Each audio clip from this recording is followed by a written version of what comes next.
नमस्कार, मैं कमल कौशिक। बड़ी खबर देखना आप शुरू कर चुके हैं और मैं हूं आपके साथ ज्योति सांगवान। बड़ी खबर में सबसे पहले बात करेंगे सिद्धू मूसेवाला हत्याकांड की, क्योंकि इस हत्या के मामले ने सबको हैरान कर दिया।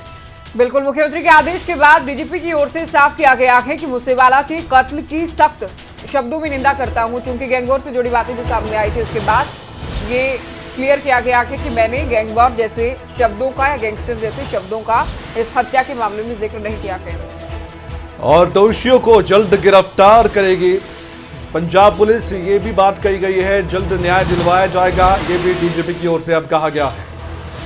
तो सिद्धू मूसेवाला की हत्या को लेकर पंजाब में सियासत भी तेज हो गई है। सरकार पर सवाल उठ रहे हैं, पंजाब पुलिस पर सवाल खड़े हो रहे हैं। इस बीच डीजीपी की ओर से स्पष्टीकरण आप समझ सकते हैं इसे कि कत्ल की कड़े शब्दों में निंदा करता हूं, दोषियों को जल्द से जल्द गिरफ्तार करके सिद्धू मूसेवाला और उनके परिवार को इंसाफ दिलवाया जाएगा। एक और जानकारी आपके लिए कि डीजीपी ने यह भी साफ किया कि लॉरेंस बिश्नोई गैंग ने इस कत्ल की जिम्मेदारी ली है। सोशल मीडिया पोस्ट हमने पहले ही देख लिया था और सोशल मीडिया पर कल से इस तरह के दावे भी किए जाने डीजीपी की ओर से कहा गया है।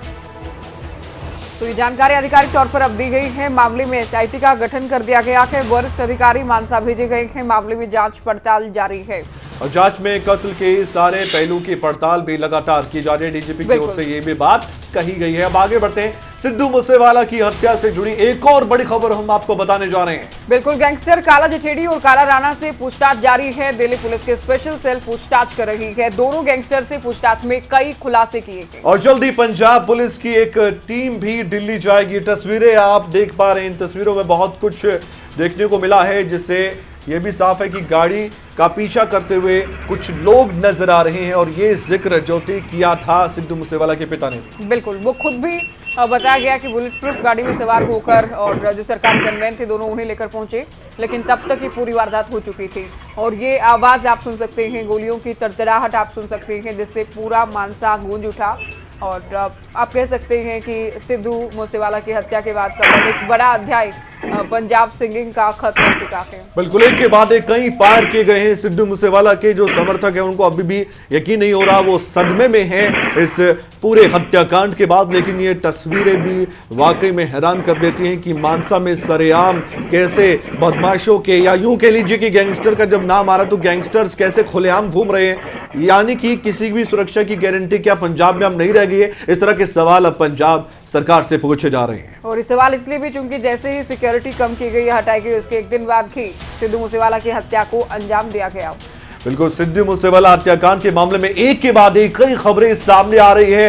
हत्या में इस्तेमाल गाड़ी का नंबर फर्जी निकला है। बिल्कुल, असली गाड़ी पंजाब के फिरोजपुर में है, उसी नंबर की जो असली नंबर है वो पंजाब के फिरोजपुर में। और एफआईआर में भी PB05AP6114 गाड़ी नंबर का जिक्र किया गया है। गाड़ी के मालिक की ओर से कहा गया है कि ये गाड़ी मैंने बेचने के लिए रखी है। अब ऐसे में सवाल ये उठता है कि अगर गाड़ी बेचने के लिए रखी गई थी तो बदमाशों के, गैंगस्टर्स के हाथ ये गाड़ी कैसे लग गई?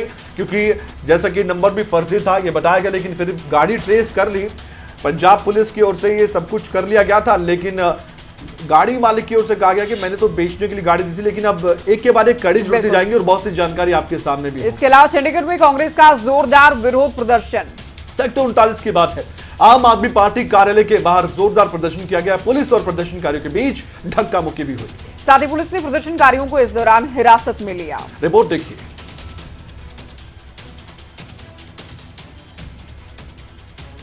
पंजाबी गायक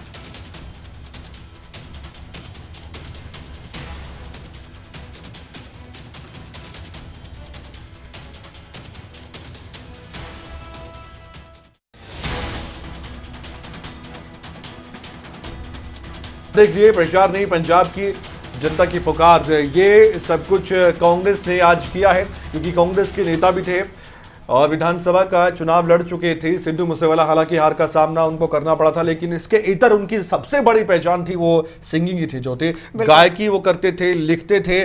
और बहुत से किस्से उनके आज भी उनके जरूर समर्थकों को, उनके फैंस को याद। बिल्कुल, सिद्धू ने एक के बाद एक हिट गाने दिए और उनके जो फैंस हैं उनमें जाहिर है उनके परिवार, उनके चाहने वालों में शोक की लहर है। और ये बहुत बड़ा सदमा अपने आप में। इसे लेकर कांग्रेस ने यानी विपक्ष ने खूब भुनायक है। ये प्रदर्शन किया गया है, बैनर हाथ में उठाए कि दोषियों को सजा मिले और प्रचार नहीं, पंजाब की जनता को सुरक्षा दो। ये भी आप देख सकते हैं बैनर पर लिखा गया।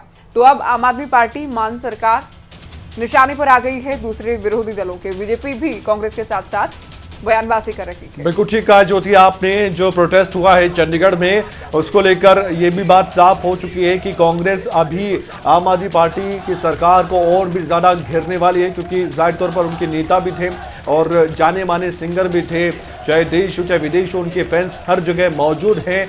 और पंजाबी सिंगिंग के अलावा हिंदी गाने सुनने वाले लोग भी उनको पसंद किया करते थे, क्योंकि अलग तरीके से सिंगिंग उनकी थी, एक यूनिक स्टाइल उनका था अपने आप में। और जाहिर तौर पर अब राजनीति तो हो रही है, आपने ठीक कहा दोती कि बीजेपी भी इसमें आई है और इस राजनीति में कूदी है। बीजेपी ने भी सवाल पूछे हैं पंजाब की मान सरकार से। बिल्कुल सीधे तौर पर ये सिक्योरिटी जो हटाई गई उससे कि आपने बिना समीक्षा के ही जिस तरह से सुरक्षा हटाई गई, धमकियां मिल रही थी सिद्धू मूसेवाला को, उस बात पर भी आप लोगों ने कोई एनालिसिस नहीं किया और सुरक्षा वापस ली गई, जिसके चलते हत्या जैसी वारदात को दिन दहाड़े अंजाम दे दिया गया।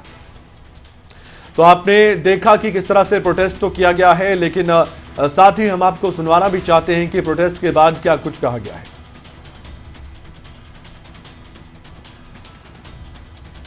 तस्वीर आप देख सकते हैं, दिल्ली में केजरीवाल के आवास के बाहर भी प्रदर्शन किया गया। तो हमने इससे पहले चंडीगढ़ की बात की, दिल्ली की बात करें तो केजरीवाल आवास के बाहर प्रदर्शन किया गया। मूसेवाला की हत्या के विरोध में कांग्रेस ने प्रदर्शन किया है।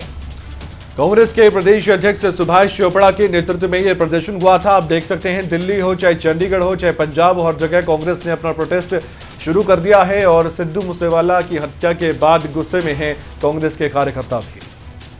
तो मानसा से इलेक्शन लड़ा और खबरी ये है कि चुनाव के बाद कमल वो शादी करने वाले थे और घर में शादी की तैयारियां भी चल रही थी, लेकिन अब मातम पसरा के इकलौते बेटे को खो दिया है मूसेवाला के माता पिता ने, और ये वाकई बहुत बड़ा सदमा के अपने आप में। सिद्धू मूसेवाला जो अपने माता पिता की बात को हमेशा मानते थे, पढ़ाई में उनका मन बेशक ना हो, लेकिन माता पिता ने कहा तो पढ़ाई भी की, कनाडा भी गए, लेकिन आखिरकार जो भी हुआ उसके बाद माता पिता के ऊपर क्या बीत रही होगी, ये सवाल भी कांग्रेस के कार्यकर्ता नेता पूछ रहे हैं कि सिक्योरिटी हटाई गई तो क्यों हटाई गई। इस तरह के प्रश्न हैं जिनके उत्तर अभी मान सरकार के पास नहीं भी है, इसलिए स्पष्टीकरण बार बार आ रहे हैं। इसके अलावा हमलावर अभी पुलिस की पकड़ से बाहर थे। सिद्धू की हत्या के बाद कई सवाल खड़े हो रहे थे। सबसे बड़ा सवाल तो यह भी है कि हत्या से एक दिन पहले सिद्धू की सुरक्षा क्यों हटा दी गई।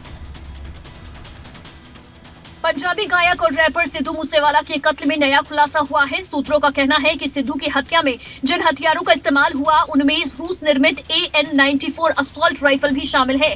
घटनास्थल से AN-94 की 3 गोलियां बरामद हुई हैं। पुलिस का कहना है कि पंजाब में गैंगवॉर में पहली बार AN-94 राइफल का इस्तेमाल हुआ है। इस बीच वारदात वाले समय का नया वीडियो सामने आया है, जिसमें थार जीप का पीछा करते हुए 2 कारों को देखा जा सकता है। कुछ सेकंड के बाद गोलियों की तड़तड़ाहट की आवाज और लोगों को वहां से भागते हुए देखा जा सकता है। समझा जाता है कि सिद्धू पर 8 से 10 हमलावरों ने हमला किया। हत्या के बाद कई सवाल पूछे जा रहे हैं।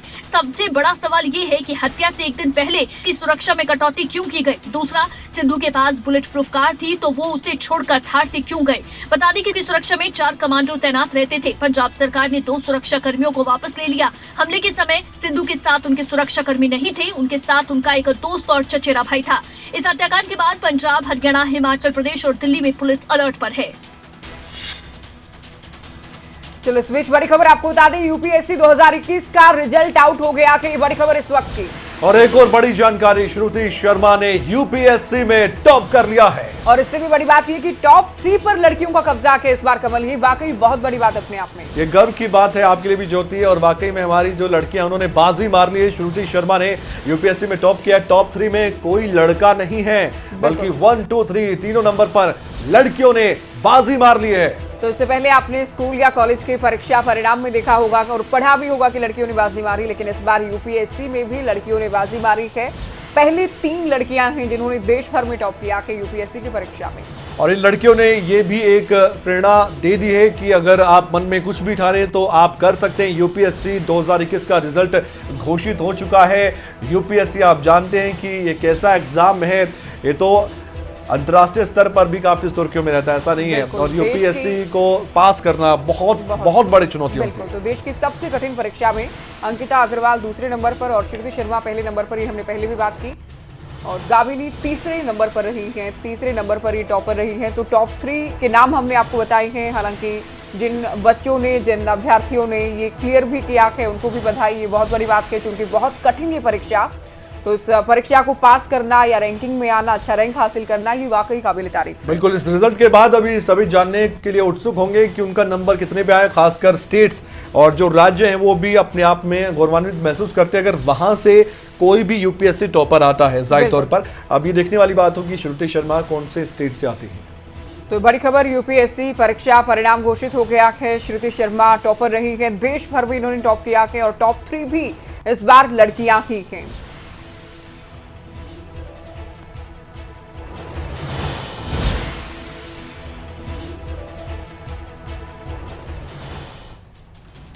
तो एक और बड़ी खबर आपको बता दें, सिद्धू मूसेवाला की हत्या पर सियासी शोर लगातार जारी है। बीजेपी और कांग्रेस, जैसे कि हमने पहले भी आपको बताया था, आम आदमी पार्टी पर हमलावर है।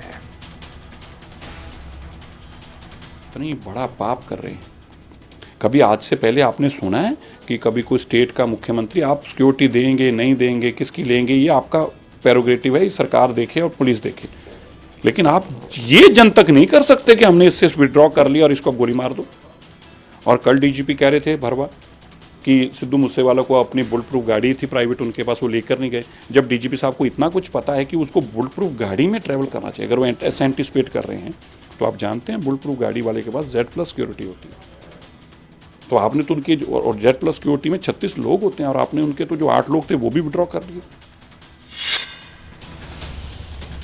प्रतिक्रियाओं का दौर ऐसा शुरू हुआ कि हर राज्य में अब सिद्धू मूसेवाला हत्याकांड की बात होने लगी है। भिवानी पहुंचे हरियाणा के कृषि मंत्री JP दलाल ने भी पंजाबी गायक सिद्धू मूसेवाला की हत्या को लेकर बयान दिया है। बिल्कुल, पंजाब सरकार को नाकाम सरकार करार दिया है। साथ ही कल आपकी और कांग्रेस की जो रैलियां हरियाणा में हुई हैं उसे लेकर भी उनकी ओर से निशाना साधा गया। उनकी ओर से कहा गया कि जनता बीजेपी की नीतियों के साथ है, क्योंकि मोदी की बदौलत आज हर देश कोई भी फैसला लेने से पहले भारत का रवैया जरूर जानना चाहता है। ये क्या कुछ कहा गया, सुनवा देते हैं आपको। राजनीतिक पार्टियों को अपनी बात कहने का, जनता इकट्ठी करने का हक है और कोई भी पार्टी 10, 15 या 20 हज़ार आदमी इकट्ठे करने में सक्षम होती है। बहुत सारे नेता भी ऐसे हैं एक पार्टी में जो अपने दम पर इतने आदमी इकट्ठे कर लेते हैं। ये कोई पैमाना नहीं है। पैमाना है नीतियाँ, नीति और आचरण। भारतीय जनता पार्टी नीतियाँ बना के काम करती है, गरीब कल्याण के लिए समर्पित है और जो पुरानी व्यवस्था थी, परिवारवादी पार्टियों की जो व्यवस्था थी कि भी कुछ परिवारों को लाभ मिले, भारतीय जनता पार्टी उसके विपरीत काम कर रही है कि उस आदमी को लाभ दे रही है सरकार की नीतियों का जिसको कोई पूछता नहीं था। अंत्योदय की भावना से काम कर रही है। दूसरा जो रैली की केजरीवाल जी ने,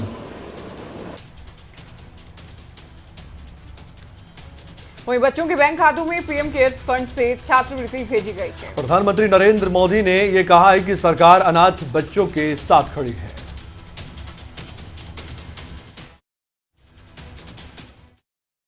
बनाने के लिए प्रधानमंत्री नरेंद्र मोदी ने पीएम केयर्स फॉर चिल्ड्रन योजना की शुरुआत की। इस योजना के तहत अनाथ बच्चों के बैंक खातों में पीएम केयर्स फंड से छात्रवृत्ति भेजी जाएगी। प्रधानमंत्री नरेंद्र मोदी ने कहा कि सरकार अनाथ बच्चों के साथ है, हम बच्चों की हर तरह से मदद करेंगे। पीएम मोदी ने कहा कि मैं आपसे परिवार के सदस्य के तौर पर बात कर रहा हूं। मैं जानता हूं कि कोरोना की वजह से जिन्होंने अपनों को खोया है, उनके जीवन में आया ये बदलाव कितना कठिन है। जो चला जाता है उसकी हमारे पास सिर्फ चंद यादें रह जाती हैं, लेकिन जो रह जाता है उसके सामने चुनौतियों का अंबार लग जाता है। कोरोना ने अनेकों लोगों के जीवन में, अनेकों परिवारों में ऐसा ही कुछ किया है। प्रधानमंत्री ने कहा कि रोजमर्रा की दूसरी जरूरतों के लिए अन्य योजनाओं के माध्यम से ऐसे बच्चों के लिए 4,000 रुपए हर महीने की व्यवस्था भी की गई है। ऐसे बच्चे जब अपने स्कूल की पढ़ाई पूरी करेंगे। एक बड़ी खबर आपके सामने। अब जानकारी है कि अजय चौटाला का ऐतिहासिक संपत्ति के मामले में आज गवाही नहीं हो पाई है। बिल्कुल, 3 गवाह पेश किए गए थे। एक गवाह ने खराब सेहत का हवाला दिया, दूसरे ने कुछ डॉक्यूमेंट्स पहचानने में असमर्थता जताई है। अब इस मामले में 2 जुलाई को अगली सुनवाई होनी है, यानी कि लगभग 1 महीने के बाद गवाही नहीं हो पाई है। और कुछ क्या जानकारी निकलकर सामने आती है, देखने वाली बात जरूर है।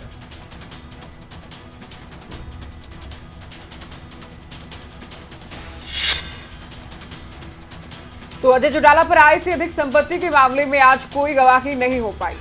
और वहीं अजय चौटाला के वकील ने खबर अब तक से खास बातचीत की, क्या कुछ उनकी ओर से कहा गया, ये आपको सुनवाते हैं। अजय सिंह चौटाला को लेकर आज राव जवन्नी कोर्ट में सुनवाई हुई है। हमारे साथ अजय सिंह चौटाला के वकील हमारे साथ मौजूद है। सर, क्या क्या तथ्य आज आपने रखे हैं, क्या क्या किन किन बातों को लेकर अंदर बातें? आज 3 गवाह आए थे। सीबीआई ने 3 गवाह सम्मन करे थे, वो तीनों आए। 2 गवाह उत्तराखंड से आए, 1 गवाह जयपुर से आया। पर उनके जो कनेक्टेड डॉक्यूमेंट्स थे, जो डॉक्यूमेंट उन गवाह ने प्रूव करने थे या डिसप्रूव करने थे, उसके बारे में बयान देना था, वो डॉक्यूमेंट्स आज अवेलेबल नहीं थे। इस कारण से तीनों गवाह को वापस भेज दिया गया। 1 गवाह ने अपनी खराब सेहत का भी हवाला दिया, तो डेट थोड़ी सी लंबी मिली है, 2 जुलाई की डेट मिली है, वरना शायद 10-15 दिन की डेट मिलती। और सर, किस तरीके से देखते हैं आय से अधिक संपत्ति मामले में, जिस तरीके से पहले भी सुनवाई हुई अजय सिंह चौटाला को लेकर, जो आपने आपत्ति जताई है कि उसको लेकर, और आज की सुनवाई को किस तरीके से देखते हैं? सीबीआई ने ये दोनों मुकदमे बिना किसी बुनियाद के बनाए हैं। अगर आप अभय सिंह चौटाला वाले केस की बात करें तो पिछली बार 2 दिन पहले जब क्रॉस हुआ था तो ये पता लगा कि वैल्यूएशन रिपोर्ट ओरिजिनल रिकॉर्ड में ही नहीं है। तो गवाह ने ये कहा कि वैल्यूएशन रिपोर्ट ओरिजिनल शायद किसी और ऑफिस में पड़ी है, वहाँ से मंगवाई जाएंगी तब पता लगेगी। तो आप ये सोच के देखिए, 2011 में चार्ज लगा, 6 में से इनको इन्वेस्टिगेशन चल रहा है। सीबीआई ने फिर करा क्या? अगर 2022 तक भी ओरिजिनल कागज रिकॉर्ड पर नहीं है तो इनको क्यों तंग किया जा रहा है? अब इस बारे में सबको सोचना चाहिए। और सर, अगली सुनवाई कब निर्धारित की गई? 2 जुलाई। अजय सिंह चौटाला में 2 जुलाई की गवाही है। ठीक है सर, बहुत बहुत धन्यवाद। तो ये थे अजय सिंह चौटाला के वकील, जिन्होंने बताया कि आज जो गवाह हैं उनकी यहाँ पर पेशी हुई है। 3 गवाहों की पेशी हुई है। हालांकि जो 1 गवाह है उन्होंने खराब स्वास्थ्य का हवाला दिया है। वहीं जो अगली सुनवाई है वो 2 जुलाई को निर्धारित की गई है। कैमरामैन जस्सी के साथ राजा पटेल, दिल्ली खबरें अभी तक। अगली खबर कैथल से है, जहां आज किसानों के सभी संगठनों ने मिलकर कैथल के पिहुआ चौक स्थित बिजली भवन पर ताला लगा दिया। 8 साल से लंबित पड़े ट्यूबवेल के बिजली कनेक्शनों को लेकर किसान 14 दिन से धरने पर हैं। शनिवार को चेतावनी दी गई थी कि सोमवार तक किसानों के कनेक्शन बहाल किए जाएं। अगर ऐसा नहीं किया जाता है तो प्रदर्शन किया जाएगा। और ऐसा हुआ भी। दरअसल आने वाले धान के सीजन में खेतों के लिए पानी का इंतजाम हो सके, ये भी मांग थी, लेकिन बिजली विभाग की तरफ से इस पर कोई संज्ञान नहीं लिया गया। ये आरोप लगे और अपना रोष प्रकट करते किसान नजर आए। तो किसानों ने कैथल के पिहुआ चौक पर बिजली भवन पर ताला जड़ा। ये तस्वीर आपके सामने, सैकड़ों की संख्या में किसान इकट्ठा हुए, ताला जड़ा के नारेबाजी की गई। सुनिए क्या कुछ कहा गया किसानों की ओर से। बिजली के लंबित ट्यूबवेल कनेक्शनों की मांग को लेकर किसान पिछले 14 दिन से यहाँ एसटी कार्यालय पर अनिश्चितकालीन धरने पर बैठे हैं। समय समय पर सरकार के नुमाइंदों के पुतले भी फूके। आज 1 दिन के लिए एसटी दफ्तर का पूरे सुबह 9 से लेकर 5 बजे तक की तालाबंदी की है, 1 दिन की। और अगर जल्दी हमारी मांगों पर ट्यूबवेल कनेक्शन जो हम मांग रहे हैं उन पर गंभीरता से विचार नहीं किया 15 जून से पहले तो फिर परमानेंट लगातार के लिए एसटी के दफ्तर का ताला लगा दें।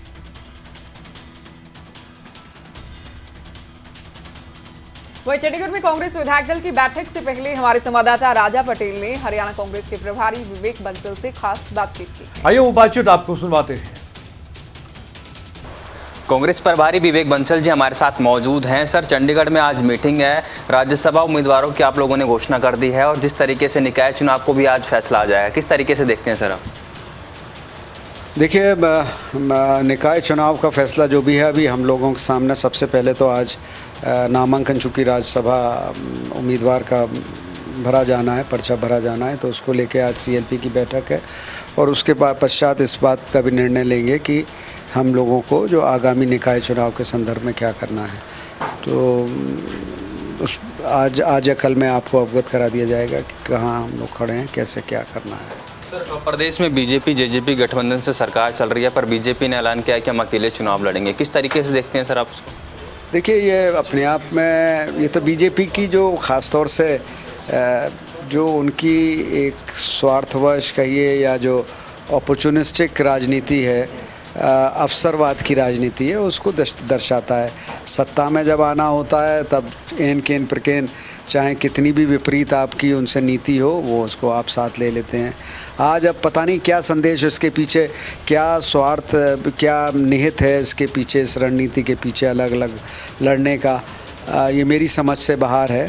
पर मैं इतना कह सकता हूँ कि बीजेपी हर हथकंडे अपना ले, पर निकाय चुनाव में उनको बहुत बड़ी विफलता मिलेगी और जनता आज आतुर है कि किस तरीके से बीजेपी को दरकिनार किया जाए। बहुत बहुत धन्यवाद सर। तो ये थे विवेक बंसल, कांग्रेस के प्रभारी, जिन्होंने बताया कि जल्द ही कांग्रेस निकाय चुनाव को लेकर जो मीटिंग कर रही है उसमें डिसाइड करेगी कि किस तरीके से हरियाणा में स्टैंड देता है, निकाय चुनाव सिंबल पर लड़ेगी या नहीं लड़ेगी। वहीं बीजेपी की बात करें, जेजेपी की बात करें या फिर आम आदमी पार्टी को घेरते हुए नजर आए। कैमरामैन जस्सी के साथ राजा पटेल, दिल्ली। खबरें अभी तक।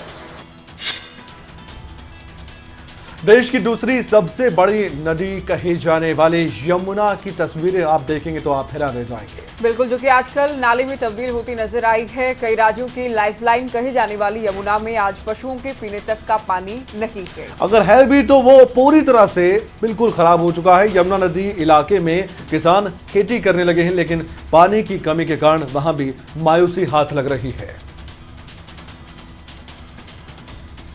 बती अमावस्या का बड़ा पर्व है। सोमवार को अमावस होने से शिव जी के साथ साथ यमुना मैया भी प्रसन्न होती हैं, और जो यमपुरी में जो लोग पड़े हुए हैं उनकी तृप्ति होती है, क्योंकि यमुना जी के भाई हैं, यमुना जी के भाई यमराज जी महाराज, वो जो है उनके पापों का निस्तार करते हैं। लेकिन बड़े दुर्भाग्य की बात है कि हमारे यहाँ इस भारत देश में हम लोगों की यमुना में जल नहीं छोड़ा जाता है। हम लोग जो शहरों का गंदा पानी आता है उसी में स्नान करते हैं और अपने भाव और श्रद्धा के द्वारा उसी से अपने पूर्वजों का उद्धार करते हैं। चलिए बड़ी खबर में बात करेंगे यमुनानगर की, जहां 24 मई को व्यापारी से 50 लाख की फिरौती मांगने और उसके शोरूम पर फायरिंग करने वाले मामले में पुलिस ने कामयाबी हासिल की है। फिलहाल दोनों बदमाशों को रिमांड पर ले लिया गया है, पूछताछ जारी है। क्या कुछ खुलासे होते देखने वाली बात है। फिलहाल रिपोर्ट देखिए। कहते हैं अपराधी चाहे लाख शातिर क्यों न हो, लेकिन कानून के हाथ से नहीं बच पाता। ऐसा ही कुछ यमुनानगर का मामला है, जहां 24 मई को पीवीसी शीट व्यापारी से 50 लाख की फिरौती और उसके शोरूम पर फायरिंग मामले में 2 बदमाशों को पुलिस ने गिरफ्तार किया। दोनों बदमाश यूपी के सहारनपुर के रहने वाले हैं। एक दुष्यंत और दूसरा सागर है। पुलिस की माने तो दोनों ने फायरिंग की वारदात को अंजाम दिया था और दोनों कुतुबपुर निवासी नरेंद्र राणा की गैंग में काम करते हैं। एसपी यमुनानगर ने दावा किया कि इस मामले में संलिप्त इस गैंग के बाकी सदस्यों को भी जल्द गिरफ्तार किया जाएगा। वहीं एसपी ने बताया कि नरेंद्र राणा और उसके गैंग के अन्य साथियों ने उत्तर प्रदेश के सरसावा इलाके में किसी ढाबे पर बैठकर इस पूरी वारदात की योजना बनाई, जिसके बाद बदमाशों ने पहले व्यापारी की दुकान के पास रैकी की और फिर पूरी वारदात को अंजाम दिया गया। एसपी मोहित हांडा का कहना है कि ड्राइवर को गोली मारकर लूट मामले में पुलिस की अलग अलग टीमें कई जगह पर काम कर रही हैं और बहुत जल्द इस वारदात के आरोपियों को भी पकड़ लिया जाएगा। तो हरियाणा में क्राइम का ग्राफ लगातार बढ़ता जा रहा है। करनाल के 500 गेट पर एक युवक की हत्या कर दी गई। बिल्कुल, बर्थडे पार्टी से घर लौटते वक्त युवक पर तेजधार हथियारों से हमला किया गया और घायल को अस्पताल में भर्ती करवाया गया, लेकिन डॉक्टर्स ने उसे मृत घोषित कर दिया। पुलिस ने शिकायत के आधार पर केस दर्ज कर लिया है। मृतक के दोस्त ने बताया कि किस तरह से इस वारदात को अंजाम दिया गया था। शिकायत दी गई, जिसके बाद मामले में जांच शुरू की गई। फिलहाल पुलिस हर एंगल से मामले की जांच कर रही है। क्या रंजिश ने इस वारदात को अंजाम दिया गया है, सबसे बड़ा सवाल इस जांच में होगा। सारे एंजॉय करके अपना 10 बजे डीजे कर दिए बंद, अपना जी घर चले गए हम। तो बाद में पता चला जो हमारे 2 बंदों के जी मार दिया है जी, हम बुड्ढी माता का ले जाके इनको जी घायल घूल कर दिया जी। तो हम वहाँ से हमारे पास फ़ोन आया जो भाई मेरे को मार दिया है यहाँ चक्कू, हम थोड़ी देर में जल्दी आ जाओ नहीं तो हम मर जाएंगे। अमन ने? हाँ। अच्छा। तो जब तक फ़ोन हम आए ना, जब तक वो ख़त्म था, जब तक और दूसरा वो कहाँ चक्कू मार? ये डीजे का ऊपर आज बर्थडे में आए हुए था एक यार दोस्त का, मैं वहाँ डीजे पर लड़ाई होगी, लड़ाई होने पर इसका हत्या कर दिया। कौन लड़का है, कहाँ का रहने वाला है? ये 500 गेट का रहने वाला है था। इसके पिताजी सेक्टर 16 में रेंट पर रहते हैं। खबर पंचकुला से, जहां आउटसोर्सिंग कर्मचारी सैलरी न मिलने से नाराज नजर आए। प्रदर्शनकारी कर्मचारियों ने अस्पताल के गेट पर ही धरना दे दिया था। पंचकुला के रायपुर रानी सामुदायिक स्वास्थ्य केंद्र में आउटसोर्सिंग कर्मचारियों ने प्रशासन और सरकार के खिलाफ मोर्चा खोल दिया है। आउटसोर्सिंग कर्मचारियों ने इकट्ठा होकर प्रदर्शन किया और जमकर नारेबाजी की। सामुदायिक स्वास्थ्य केंद्र के मेन दरवाजे पर सभी कर्मचारी हड़ताल पर बैठ गए, जिसके चलते रायपुर रानी अस्पताल का कामकाज ठप हो गया। कर्मचारियों की मांग है कि उन्हें जल्द उनकी सैलरी दी जाए। 50 किलोमीटर दूर से आके यहाँ वर्क करने के लिए आते हैं और हमारे साथ वाले कुछ ऐसे भी है जिनके परिवार में सिर्फ अकेला कमाने वाला अपने घर परिवार का खर्चा भी चला रहा है जो, और 2 महीने से सैलरी नहीं डली। इसके लिए क्या कर सकते हैं? इस कर्मचारी का ध्यान रखा जा रहा है। ये ड्रेस तक तो नहीं सिलवा सकता कोई, किसी की फटी हुई है कोई, आज तक ड्रेस का कपड़ा नहीं मिला किसी को दोबारा। ड्रेस भी अपने घर से सिलवा रहे हैं सर वर्कर। कर्मचारियों ने चेतावनी दी है कि हरियाणा कौशल रोजगार निगम सेक्टर 3 में सभी कर्मचारी इकट्ठा होकर प्रदर्शन करेंगे। कर्मचारियों ने कहा कि सैलरी न मिलने के कारण घर का खर्च चलना मुश्किल हो रहा है। चलिए बड़ी खबर में आज के लिए इतना ही। अपना ख्याल रखिए, देखते रहिए खबरें। अभी तक खबरों का सिलसिला ब्रेक के बाद भी जारी है।